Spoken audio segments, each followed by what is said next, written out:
তো আজকে আমার কাজিনের বার্থডে উপলক্ষে একটা ছোটোখাটো পার্টির আয়োজন করা হয়েছে। এটা হচ্ছে আমাদের বড় আপু, মানে আমার বড় খালামণির মেয়ে। তো এখানে বাচ্চারা খেলছিল আর আমি চলে গেলাম সব কিছুর ভিডিও করতে। তো শুরুতেই মাংস ম্যারিনেট করা হয়েছিল এবং লটস অফ সবজি, যেটা তোমরা দেখতে পাচ্ছ, কাটা হয়েছিল এবং এটা ভাজা হচ্ছিল। এরপরে এটা ঢেকে দেওয়া হবে। মাটির চুলার রান্না কিন্তু অনেক বেশি মজা। মিনওয়েল আমার অন্য খালামণি পাটিসাপটা পিঠা বানাচ্ছিল। এরপরে মাংসগুলোকে ভাজা হলো এবং তুলে ফেলা হলো। অ্যাকচুয়ালি আমি কিন্তু ভিডিও করতে এখানে গিয়েছি, এমন না যে আমার বড় খালামণির হেল্পের দরকার পড়ে না। মাঝখান দিয়ে একটু খেয়েও ফেললাম, অনেক বেশি মজা হয়েছিল। এরপরে এখানে ছিল 15টা ডিম।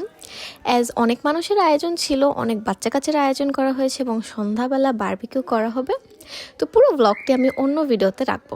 তো সব কিছুর মাঝখানেই এই মশলাগুলো দেয়া হচ্ছিল। যখন সবজিও আর কি ভাজা হচ্ছিল তখনও এইটা দেয়া হচ্ছিল, ম্যাগি মশলা। আর হচ্ছে এখন ডিম ভাজার সময় ম্যাগি মশলাটা দেয়া হচ্ছিল। তো এই তো ভাজা হয়ে গেল, আর একটু তেল লাগবে। মাটির চুলার রান্না আমার অলওয়েজ অনেক পছন্দ।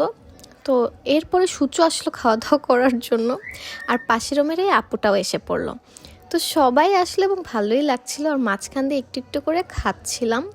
এরপরে ভাজা শেষে এটাকে তুলে রাখা হলো। এরপরে চলে গেল সব কিছু মিক্স করার পালা। এবং এরপরে যে কাজটা হবে সেটা হচ্ছে পেঁয়াজ ভাজা হবে এবং টমেটো। তো আমি আমার আন্টিকে বলছিলাম যে এটা অন্য কান্ট্রিতে হলে এগুলো সব ব্লেন্ড করা হতো, বাট আমরা তো এখন ব্লেন্ড করবো না। বললো হ্যাঁ হ্যাঁ। তারপর হচ্ছে গিয়ে আবারও রান্নার কাজে আমরা চলে গেলাম। আবারও হচ্ছে ম্যাগি মশলা দেয়া হলো এবং আমরা কিন্তু রান্নার পরপরই সবার আগে খেয়ে ফেলছি, কারণ গেস্টদের সাথে খাইতে খাইতে হয়ে যাবে ঠান্ডা এবং আমার একটুও মজা লাগবে না। তারপরে আবারও মিক্স করা হলো, এখানে অনেকগুলো লেবুও দেওয়া হবে।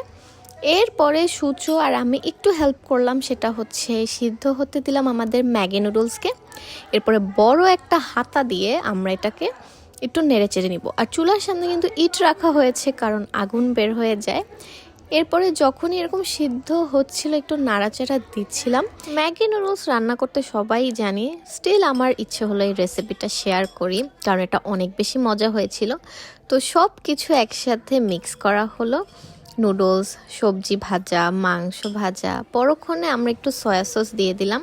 তো যখন মনে হলো যে হয় নাই, তখন সূর্য বললো যে আর একটু দাও, মজা হবে। বাট টমেটো সস দেওয়া হয়নি, বিকজ ওইটার গন্ধে আমি খাইতে পারি না। লাস্টলি কাঁচামরিচ এবং সব শেষে ধনিয়া পাতা দেয়া হলো। ধনিয়া পাতা দেওয়া তো কিন্তু ফ্লেভারটা একটু এনহ্যান্স হয়। এরপরে হচ্ছে লেবু দেওয়া হলো।